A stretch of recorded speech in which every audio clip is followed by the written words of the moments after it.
Gelminario faytonga bayduda miner birgenge. Hey men 100 faytonga va buyruq bergemme seni birgenge tebrerge. 100 fayton bulava barır Mario üyün alına yol salıp. Hey otov terezengen bir karabiye mekican süyekke kol salıp. Kayada kaplan yatalay, kamağa bıçak takalay. Hey yazığın jetse va kelip kalsan, yalan ayaklay çapalay. Men tavga toga yasalmasam aryo, tüzde payton bula barmasam.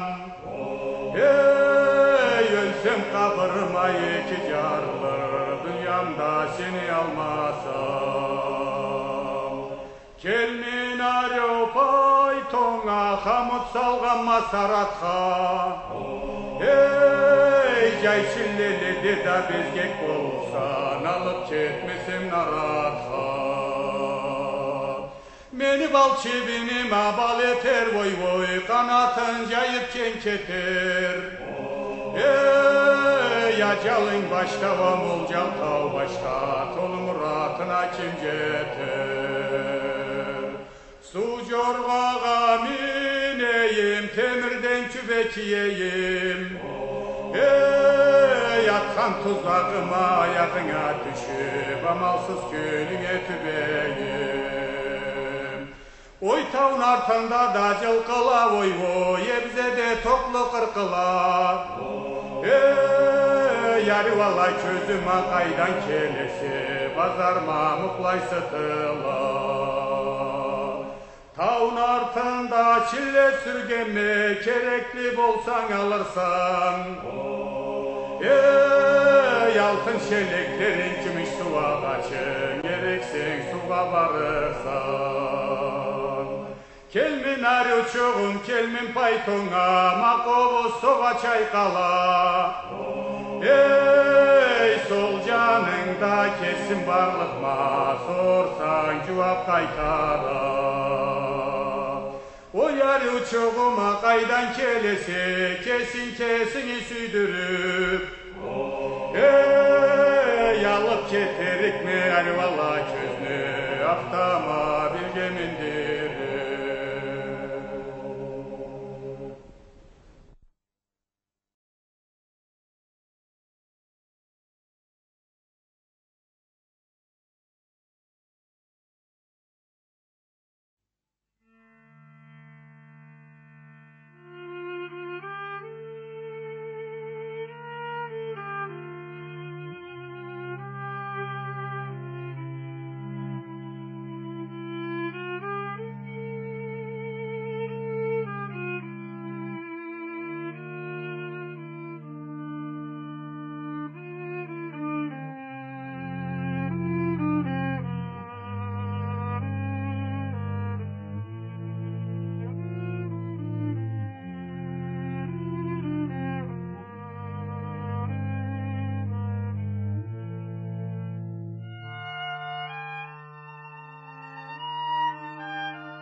В горном крае, в Карачае, слово мудрое в цене всегда.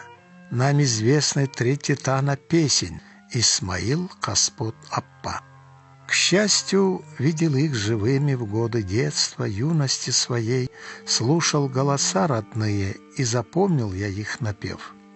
Встретил я Каспота старца, Микоян Шахаря средь людей, он пел песнь об Айджаяке на Олимпиаде Зурначей. Раньше мальчик я, у деда сама по Вауле был в гостях, предсказал судьбу поэта, посадив меня в седло коня. И судьба меня сводила часто с третьим нашим мудрецом. Не раз бывал я с Исмаилом, моим наставником-певцом. Песни нашего кумира воины любили, земляки. Были на моей квартире в кругу друзей Харун и Исмаил. Будучи в Москве столице, генерал-султан меня просил Ахтамака переслать страницы, чтобы лиры почерпнуть струи. Тамада Каспот в почете, а за ним сатирик друг Аппа состязались пред народом на турнирах песенных пирах, украшая своим словом родные горы, реки и поля, всадники одной дорогой мчались вместе по крутым путям. В год Куначиста мы вспомним, созовем меджлис в родных горах. Ныне праздник наш наполнен. Исмаил, поэт у нас в гостях. Мой земляк Харун Умарович Богатырев пригласил меня в Ленинград. Харун Умарович рассказывал многое. В том числе он мне рассказал такой эпизод. Их воинская часть стояла под Киевом. В это время пришло письмо от его матери. Он удивился, что в обратном адресе была Киргизия. Раскрыл и читает, что она с семьей выселены все карачаевцы, что она болеет тяжело и боится очень, что не увидев сына Харуна, может уйти. Харун Умарович выскочил из землянки, взял это письмо, хотел пойти к командующему 3-й армии, танковой армии, генералу Рыбалко, и получить отпуск, поехать, узнать, что там творится. Он взял это письмо, направился, а из штаба выходит группа военнослужащих, идет генерал Рыбалко Павел Семенович с адъютантами своими, и приказ всем бойцам, командирам встать в строй. Стал в строй и Харун Умарович. Генерал приехал вручать правительственные награды отличившимся во время переправы за Днепр. Очередь дошла до меня. Генерал прикрепил мне золотую звезду в груди, пожал руку, сказал: мой кавказский орел, так держать путь до Берлина. Потом я стал в строй. Но у меня в руках было письмо, не врученное матери. У меня потекли слезы. А я слышу в строю шепот. Как наш майор рад за награду, даже плачет. Но они-то не знали, что я оплакивал мать. Это была великая личность. И даже внешний вид его, высокий, статный, крепкого телосложения, богатырь настоящий. И кроме того, он получил великолепное образование военное, окончил бронетанковую академию, окончил академию генерального штаба с золотой медалью. Прошел 4 войны, финскую, Великую Отечественную войну от звонка до звонка, сирийскую и афганскую. Для нас это национальная гордость. Первый карачайский генерал, удостоенный более 40 правительственными наградами СССР и зарубежных стран. Уважаемая Лилия, мне очень приятно, что вы так хорошо беспокоитесь об отце. Ваш отец, генерал-полковник Магомедов, служил в вооруженных силах длительное время. Я знаю, что ваша республика отмечает 90-летие генерал-полковника Магомедова. Этот человек достоин, чтобы действительно отметили его как верного сына своей Родины, верного сына своей республики, человека, преданного своему народу. Он достоин того, чтобы вся республика поклонилась его праху. Он достоин этого трижды. От меня передайте нижайший поклон ее вдове и кланяюсь вам за мужественного человека, горца, который своим именем украсил наши вооруженные силы.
«О мой учитель и предтеча, я пред тобой в большом долгу, что не высказал на встречах, в юбилейный день я говорю.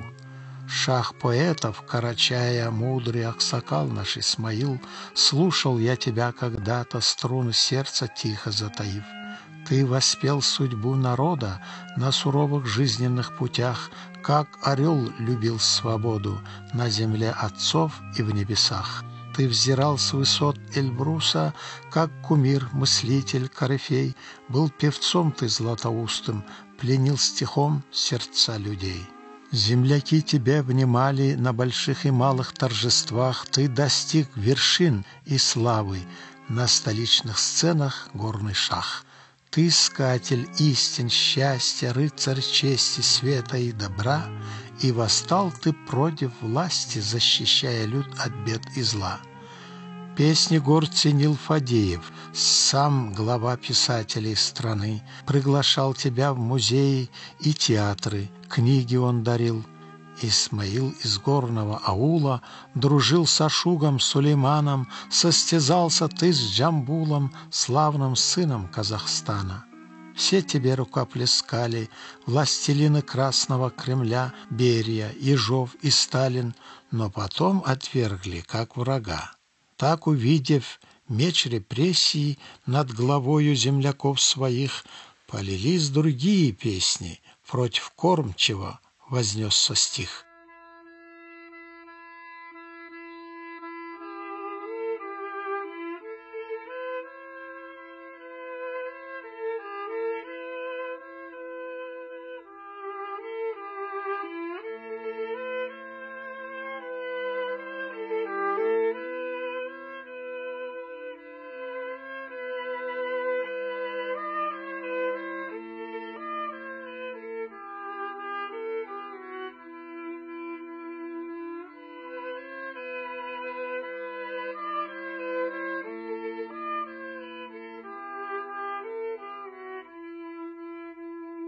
Был пророком от рождения, наизусть читал святой Коран.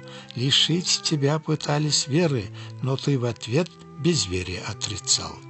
Сочинял свои зикиры ради славы праведных идей, и клеймил ты злой сатирой гнутый меч чиновников, вождей. Гордо воспевал отчизну, дружил с народом ты родным, Сталина назвал иблисом, за что был ты яростно гоним. Пережил вдали ты ссылку, истины глашатай Аксакал. Беды шли тропою пытки, но ты духа, веру не терял. Горе, радости, печали ты вобрал в поэзию свою, но ни орден, ни медали не украшали грудь твою. В дни, когда люд сторонился, и тебя печатать был запрет, мы с Назиром сохранили в черкеске белой твой портрет.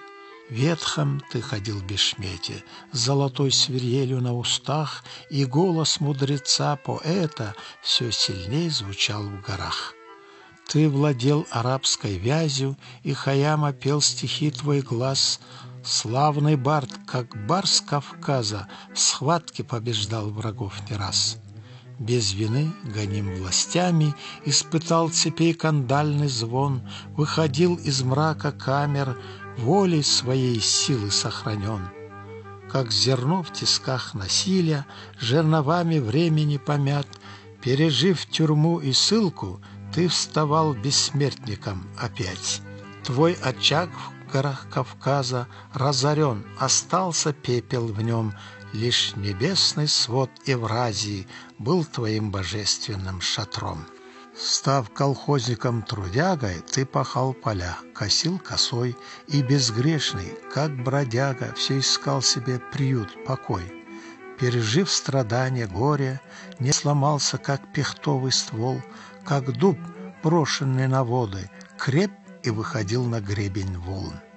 Песни старца пели в Штатах, слушались зикиры в Анкаре, но с тавром врага соввласти бард ходил по дедовской земле. Жил он скромно в сакле тесной, словно иностранец средь своих, запрягал осла в тележку, ездил он на нем, писал стихи. С ним был дружен много лет я, чтобы сохранить стихи в веках, я с уст мудрого поэта записал поэму «Ахтамах».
Честь поэта охраняли Соболев, Кулика и сын Давид, хлопотали пред властями, защищали барда как могли.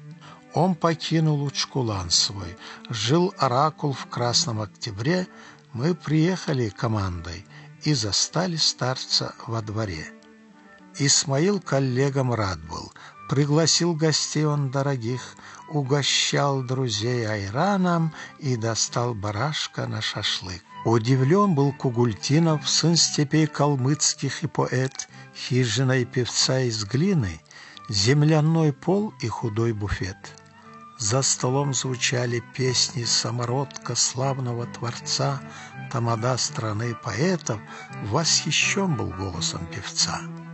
Провожая друзей знатных, обнимал с душой гостей своих, и на память депутату наш певец свой подарил башлык. Хлопотать пошла с протестом в Белый дом, обком святая рать, чтобы творчеству поэта дали право на стихов печать. Соболев был депутатом, нашим в парламенте страны. Он возглавил здесь собратьев, веря в полномочия свои. Секретарь обкома лихо, круглый, гладкий, как арбуз, выслушал гостей великих, хмуря брови, дуя в ус. Посетили мы певца Семена. Он живет непризнанный в нужде. Ведь он эпос, дух народа, надо бы помочь ему в беде. Бунтовщик он недовольный, критикует нас в стихах, и еще мулла проворный ходит все с Кораном на устах. Он нам вовсе не попутчик, а враждебный, чуждый элемент, хуже пугачевских путчей, хоть неплохой рифмач, поэт. Ведь и Павлов верил в Бога, он ученый, мудрый человек. Соболев сказал спокойно, призывая к разуму: «О, нет! Возмутились, огорчились правозащитники лицеха Соболев, Кайсен-Кулиев и Давид таким ответом. Оградить от зла пытались молодое племя и друзья. Не смогли помочь мы старцу, против стала тронная стена. Умер он, певец народный, старым и больным в нужде, в сакле ветхой и холодной во уледальном терезе. Смолкла муза золотая, рукописи тлеют на листах. Мир покинул он, изгнанник, с пенсией колхозною в грошах. Земляки в печали были, ведь светильник разума погас. Они в мечети совершили напомин души певца намаз.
Не русский я, но россиянин. Да, все мы россияне, хотя по национальности и не русские.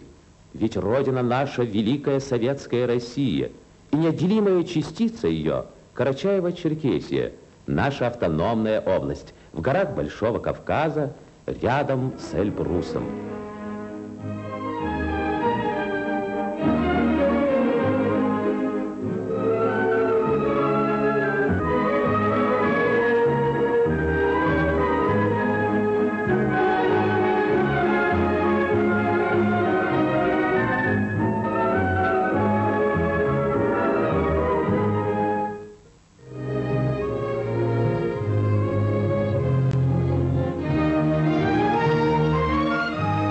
Сосед наш, горный великан.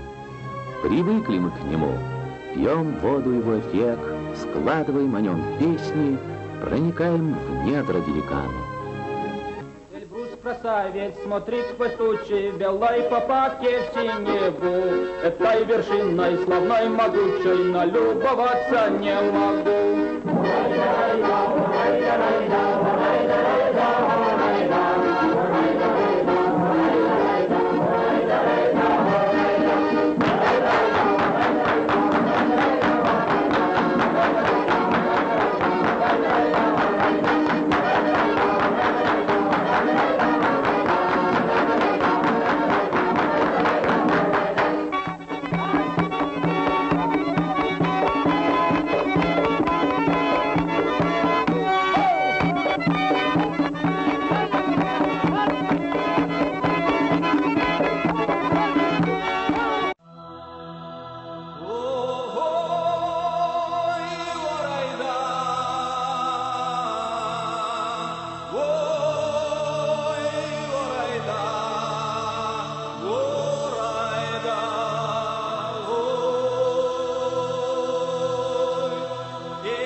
смотрит в тучи, белая папа.